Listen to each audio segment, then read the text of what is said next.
tal? Muy buenas tardes, bendiciones a todos. Les habla Elizabeth Guerrero, ¿cómo están? Qué bueno que estén con nosotros nuevamente. Es un placer para mí tener aquí a mi autoridad, el apóstol Arturo Manuel Alcalá. ¿Cómo está, apóstol? Muy bien, estar contento contigo y con todos los que nos van a escuchar en la enseñanza de este día. Vamos a entrar al tema. Y a mí me gustaría saber qué información nos podría dar sobre el tema de los demonios a través de lo que es la palabra escritura. Es un tema muy extenso, pero yo creo sí podemos hablar de algunas palabras donde se habla sobre los demonios. Pero vamos a ver un versículo de la Biblia por lo menos para que vean que esto es real. En Efesios 6:12 que estábamos comentando, ¿verdad? Efesios 6:12. Sí. Dice, porque no tenemos lucha contra sangre y carne, sino contra principados, contra potestades, contra los gobernadores de las tinieblas de este siglo, contra huestes espirituales de maldad en las regiones celestes. Ok. El apóstol Pablo habla de un mundo espiritual, un mundo invisible. Pero ese mundo espiritual tiene una civilización o un gobierno, como en este caso está hablando de diferentes jerarquías de demonios. Entonces quiere decir, ¿verdad?, que son reales. Su propósito es dañar a la gente, destruirla, quitarle la imagen de Dios que hay en la gente. Entonces voy a mencionar algunas palabras del Antiguo Testamento en hebreo y después en el griego, por lo menos una. En el Antiguo Testamento, por ejemplo, por lo menos cuando estudiamos la palabra que se refiere a demonios o espíritus o seres, hay una palabra que se llama Sheidim o Sheihim, no sé, depende del tipo de pronunciación que se use. Está en Deuteronomio 32:17, significa gobernantes o demonios. Esa es una palabra. Otra palabra que está en 2 Crónicas 11:15 es Sair, y siempre se lo usan como significado de macho cabrío. Es de donde sale la cabra maldita o el símbolo de una cabra en el satanismo, en algunas cosas. Esa es otra palabra.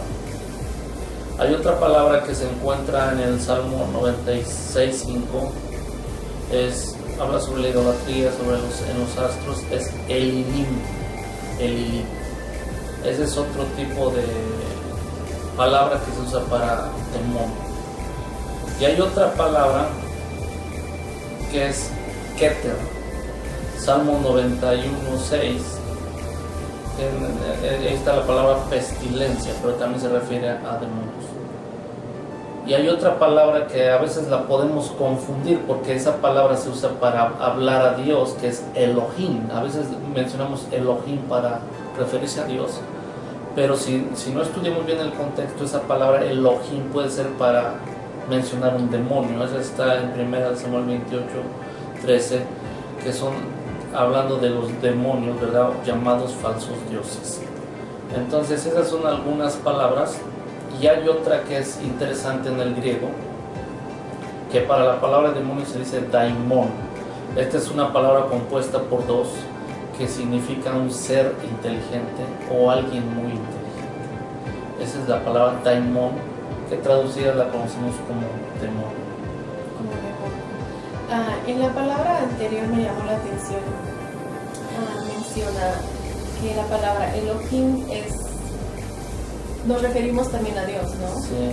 Y también puede ser para un demonio. Para un demonio. Depende del contexto de que se esté usando, sí, porque Elohim en realidad se habla algo plural cuando hablamos de Dios, porque si lo hablamos, eso de hecho se usa en Génesis 1, la palabra Elohim, pero curiosamente está en plural. Todo lo que termina en palabras es plural, pero cuando se refiere a Dios en una palabra singular es Eloa. Pero a veces esa palabra Elohim podemos pensar que habla de Dios, pero si no estudiamos bien el contexto puede ser que se esté hablando de demonios. Si gustas podemos ver un poquito sobre algunas características de cómo ellos operan.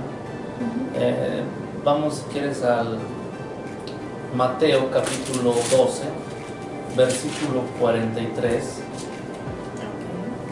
al 45. Cuando el espíritu inmundo sale del hombre, anda por lugares secos, buscando reposo y no lo halla. Entonces dice: volveré a mi casa de donde salí, y cuando llega, la halla desocupada, barrida y adornada. Entonces va y toma consigo otros 7 espíritus, peores que él, y entrados moran allí. Y el postrer estado de aquel hombre viene a ser peor que el primero.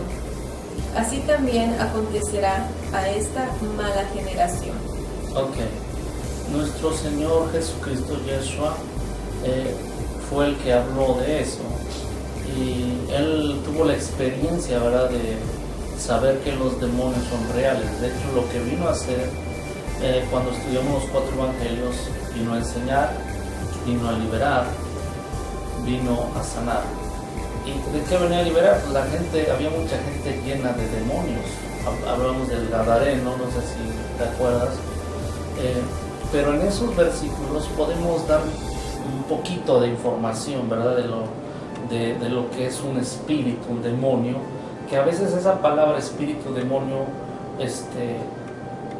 a veces puede ser diferente en cuanto a algunas posturas. Por ejemplo, un espíritu puede ser una sombra, y alguna postura que los demonios tienen alguna figura, aunque es algo espiritual, pero eso es a veces que la diferencia cuando se dice espíritu o demonio. Pero si te das cuenta, esos versículos habla una palabra, dice que andan, usan la palabra andan. ¿Qué significa esto cuando se habla de un demonio? Que ellos pueden viajar sin la ayuda de un cuerpo, porque un espíritu es un ser sin un cuerpo. Quiere decir que tienen la capacidad, ¿verdad?, de viajar, de moverse, de desplazarse de un lugar a otro. Entonces, quiere decir que los demonios pueden estar aquí y pues se pueden mover a otro lugar. Entonces pueden andar viajando los demonios. Otra palabra que dice que buscan. Esto quiere decir que tienen intereses, entienden lo que ellos están buscando. Ellos tienen intereses.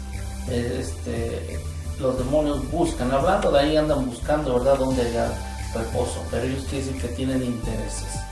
Otra palabra que ahí dice que quieren estar en un cuerpo que no luche contra ellos. Quieren estar en una persona, ¿verdad?, que les permita estar ahí, que no les resista, quieren un reposo. Ahora, aquí hay unas posturas, ¿verdad?, cuando se estudia sobre los demonios de la era preadámica. Quiere decir que antes de Adán hubo otra civilización. Cuando estudiamos el Génesis 1 dice que sea la luz y fue la luz. Y estudiamos esas palabras, quiere decir que Dios dijo vuelva a funcionar esto. Pero una de las posturas que se habla sobre que hubo un mundo preadámico, una civilización, y hubo un juicio de parte de Dios. Y en ese juicio, esa civilización, a esos seres se les quitó el cuerpo y nada más quedó el espíritu. Entonces, por eso ellos buscan reposo dentro de un cuerpo. ¿Por qué? Porque un demonio estando dentro de un cuerpo haya un poco de reposo, porque su naturaleza en esa postura que te estoy comentando era de que ellos estaban dentro de un cuerpo y ahora bajo un juicio se quedaron sin cuerpo. Es como nosotros hoy, nuestra naturaleza es ser espiritual. Nosotros buscamos estar en lo espiritual, en la presencia de Dios. Entonces, ¿qué significa esto? Que nosotros nos sentimos bien estar en el espíritu y ellos se sienten bien estar en el cuerpo. Ahora sí que estamos contrarios, a diferencia que ellos ya fueron juzgados y no van a ser perdonados, y nosotros venimos a ser redimidos por nuestro Señor Yeshua HaMashiach. Pero esa palabra que dice buscan reposo quiere decir que también busca una persona que no busca a Dios. Si vamos a decirlo, entra un demonio a una persona y en ese momento uno le habla de Jesús a esa persona, y esa persona intenta leer la Biblia, intenta cantar alabanzas, ellos empiezan a ser atormentados. Entonces ellos buscan a alguien que no quiera saber nada de Dios, que ande peque porque ellos se sienten bien. Esa es su naturaleza de ellos, pero ellos quieren a alguien que no esté buscando a Dios, porque que alguien que busque a Dios va a traer luz divina a su cuerpo y los va a empezar a atormentar. Entonces ellos buscan reposo y eso lo hallan en alguien que ande pecando y viviendo una vida mal delante de Dios. Otra palabra que usamos dice y no lo hallan. Entonces quiere decir esta palabra, todas esas palabras las acabas de mencionar en tu lectura. Dice y no lo hallan. Saben cuando no consiguen algo y cuando han conseguido algo. Ellos saben dentro de una persona si tienen el derecho legal ahí y también saben cuando no tienen derecho legal en una persona. Ellos saben cuando ya consiguieron, ¿verdad?, cautivar un pensamiento, una mente o habitar en un cuerpo, ya sea un espíritu de enfermedad que tiene derecho legal. Él sabe que no se va a salir de ahí porque alguien no ha discernido qué derecho legal hay en la persona que impide que un espíritu de enfermedad esté ahí. Ellos saben y están tranquilos, pero cuando viene alguien de parte de Dios y le dice hay un pecado oculto y les muestra cuál es, entonces rompen ese derecho legal a través de que la gente se pone a cuentas con Dios. Entonces ellos empiezan a ser atormentados. Es como cuando nuestro Señor Jesucristo se acercó a uno que tenía demonios. ¿Qué hicieron los demonios? Has venido aquí atormentado. Sabemos quién es el Hijo del Dios Altísimo. Entonces ellos saben cuando han conseguido algo y cuando no lo han conseguido. O sea, son inteligentes. Otra palabra que leíste ahí dice entonces dicen. ¿Recuerdas que dice entonces dicen? Esto quiere decir que esos demonios hablan y ellos se hacen oír. Por eso es que hay gente que escucha pensamientos. Dices que tengo pensamientos malos. Puede que sí sean de uno, pero probablemente son voces demoníacas que están escuchando. A lo mejor la gente le abrió la puerta al enemigo, al diablo, no tiene protección, no hay luz en él. Entonces esas voces literalmente se están escuchando en pensamientos atormentadores, si es que ya está muy difícil el asunto. Por eso hay otro punto que si lo podríamos comentar mejor, cómo van operando, cuál es el proceso de que ellos van tomando territorio o control. Quiere decir, entonces ellos dicen, quiere decir que los demonios hablan y se escuchan. A veces lo podemos escuchar audiblemente o en forma de pensamiento y ellos nos engañan al grado que nosotros podemos pensar que son nuestros pensamientos.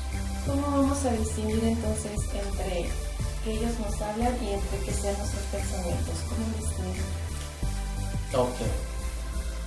O cuando es el Espíritu Santo también podría ser. Esa pregunta es muy interesante y me la han hecho mucho. Cuando habla el Espíritu Santo o somos nosotros, por lo regular es diferente a la de un demonio. Un demonio siempre va a hablar en primera persona. En primera persona. Ya hice esto, pero con una... cuando habla en primera persona lo va a hacer con una manera de espíritu, de acusación, de malestar. El Espíritu Santo, cuando por decir alguien pecó y robó, dice, ¿sabes qué? Esto es robo, no le agrada a Dios. Pero si viene un demonio puede decir, ya robé, Dios no me va a perdonar. Es mucha la diferencia porque hasta se está uno atando y enjuiciando. Entonces, ya robé, habló en primera persona. Y cuando es el Espíritu Santo, esto es robo, no lo hagas. Entonces, el Espíritu Santo nunca habla en primera persona, un demonio sí, para hacernos creer que somos nosotros. Sobre todo se va con una voz como acusadora de tormento y de decir, esto no me va a perdonar Dios. Ese es un demonio.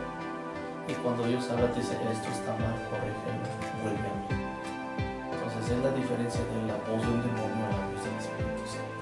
Porque muchos piensan que les habla el Espíritu Santo y como juzgándolo, atacando, así no habla el Espíritu Santo. Él no habla así.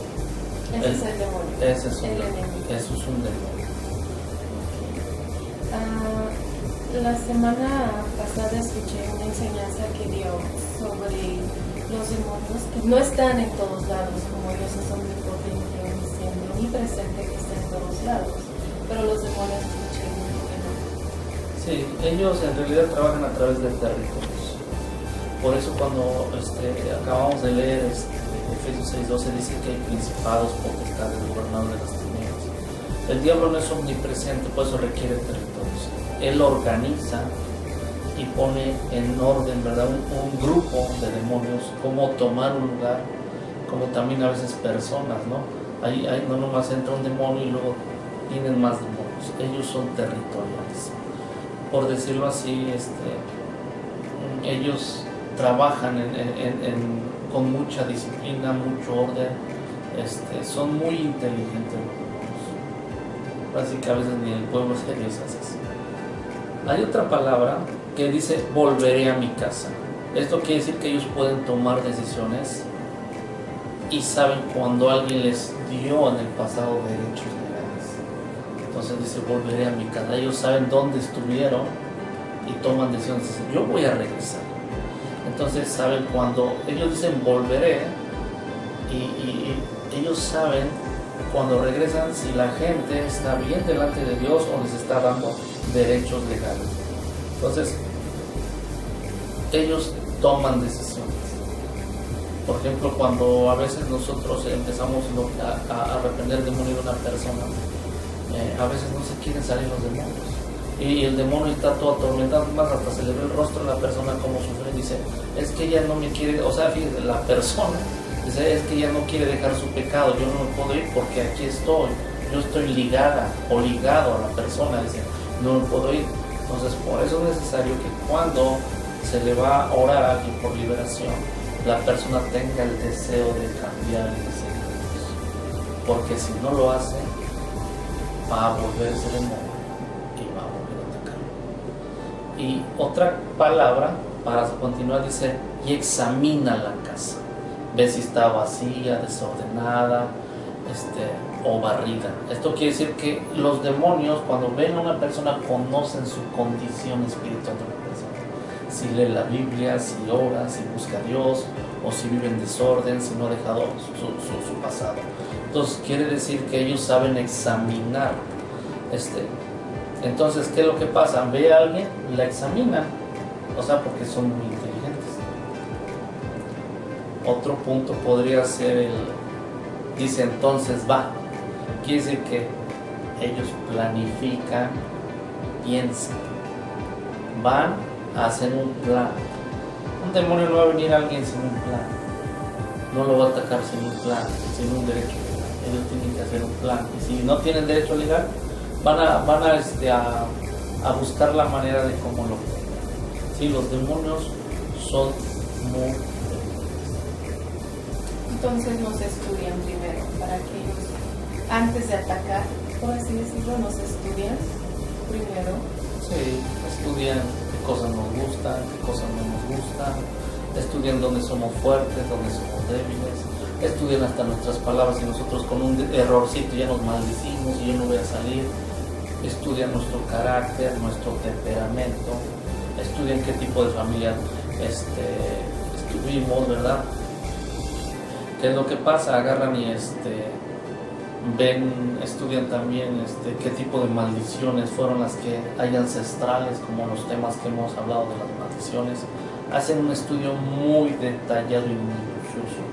Entonces, ¿para qué? Para que ellos tengan éxito. Para que ellos tomen un territorio, un lugar o puedan materializar algo espiritual a lo físico, ellos requieren de un cuerpo. Ellos es como, porque si entran, no pueden entrar a un lugar sin un cuerpo porque sería ilegal. Necesitan, por eso atacan la mente de una persona, como hace rato comentabas, o comentaba yo, de que ellos le hacen creer que ellos son y la misma persona empieza a actuar y sin darse cuenta está siendo manipulada y está obedeciendo una voz demoníaca. Entonces, sin nadie, sin un cuerpo, sin una persona, tanto para maldecir una casa o un lugar, necesitan a una persona que tome las decisiones que ellos han puesto en su mente para que ellos puedan entrar y manifestar su poder y su maldad. Se requiere de un cuerpo. Como ahorita dice que ellos van a estar buscando un cuerpo. De hecho, para ellos tomar un cuerpo y tomar control de la mente es el éxito de ellos. Hay otro punto más, dice que va por otros más fuertes que él y peores. Quiere decir que hay demonios de diferentes jerarquías y más malos. O sea, es como por ejemplo habla en las cartas de Pedro que hay hasta demonios que están encarcelados, hasta imagínate, son tan perversos que están en prisiones. Hay demonios de diferentes jerarquías de poderes. Haz de cuenta un gobierno o un ejército. Así como hay un general, hay un capitán, así también son los demonios. Quiere decir que hay demonios más perversos, como los más fuertes, ¿no? Ya cuando una persona se suicida, una persona la inducen a matar a gente, entonces hay personas abominables, ¿verdad?, que violan a la gente. Entonces hay demonios con diferentes características de maldad, por decirlo así. Dice que va por otros más peores y después vuelven a entrar al cuerpo. Eso quiere decir que entran al cuerpo, que son antimateria, penetran el cuerpo sin dañar. Pueden penetrar dentro de un cuerpo, estar ahí para empezar a manipular. Puede ser en la mente, en el cuerpo, enfermedades, no sé, hay muchas manifestaciones. Eso yo creo que sería otro mensaje. Entonces entran en el cuerpo y otra palabra dice que viven ahí, hacen de ahí su habitación, su residencia. Su residencia, ¿verdad?, dentro de un cuerpo, para ellos es muy importante, porque como no tienen cuerpo y ellos quieren hacer maldad en esta tierra, destruir esta tierra, destruir al ser humano, requieren un cuerpo para destruir a otro cuerpo. Entonces, un cuerpo, una persona para que destruya a otra persona necesita tener demonios. Y finalmente, como dice, el resultado viene a ser peor. Por eso aquí hay algo muy importante. Muchas veces vienen a Cristo y nos dicen, libérale, pero necesitamos ver que esa persona, en el momento que se le hace una oración de liberación, ella se comprometa a buscar de la palabra de Dios, a estar estudiando, a servirle a Dios y a vivir para Dios. Porque si no lo hace, nosotros podemos afectarlo. Le hacemos una liberación, en vez de ayudarle, lo vamos a estar dañando. Para que esta persona se mantenga restaurada, se mantenga liberada, tendría que seguir la palabra, leer, estudiarla, orar, adorar. Si dejara estas cosas, entonces es cuando un día, como dice, y traería consigo 7 más. Y el estado peor. Sí, como comentas, es cuando alguien lee liberación viene lo más difícil, renovarse. Pensar como Dios piensa, pensar como dice la palabra. Porque hay gente que ya no tiene demonios, dice, estoy igual, pero me parece que me siento igual. No está igual. Simple y sencillamente la que está igual es su mente, esa mente que transforma a través de la palabra.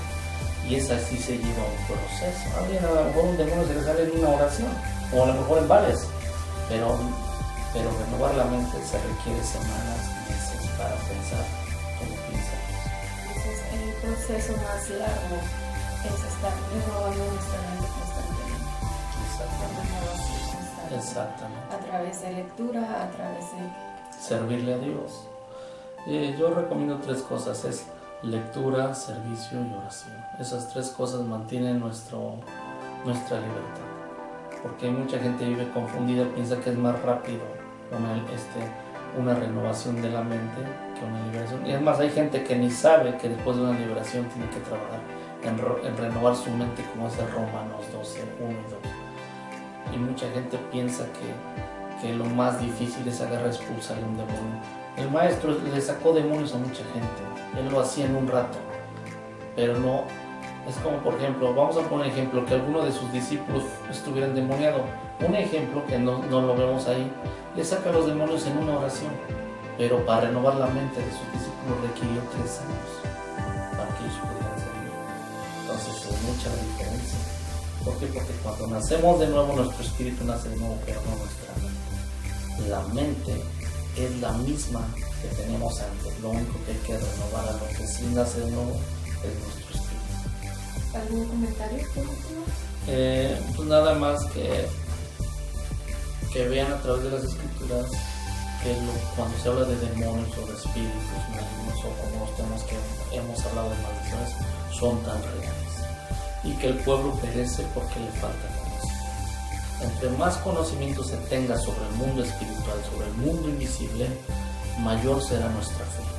Porque si no, de lo contrario, es como otro comentario, viene un demonio y mueve algo y ya se asusta. Ese demonio que mueve algo, su función es mover cosas, pero hay otros que su función es atacar mentes, otros su función es enfermar cuerpos. Por lo regular, más bien los demonios tienen una sola función, no son como nosotros que podemos hacer muchas cosas. Puede ser hijo, puede ser padre, puede ser hermano, o puede ser pastor, puede ser maestro. Ellos no, su función es una. Y a mayor conocimiento tengan del mundo espiritual y del mundo demoníaco, menos temor van a tener y su fe va a ser más fuerte, y que cuiden su vida espiritual. Sería este mi comentario. Gracias por enseñarnos este tema muy interesante. Y gracias a todos los que nos están escuchando. Bendiciones. Que Dios les Que bendiga. Dios les bendiga.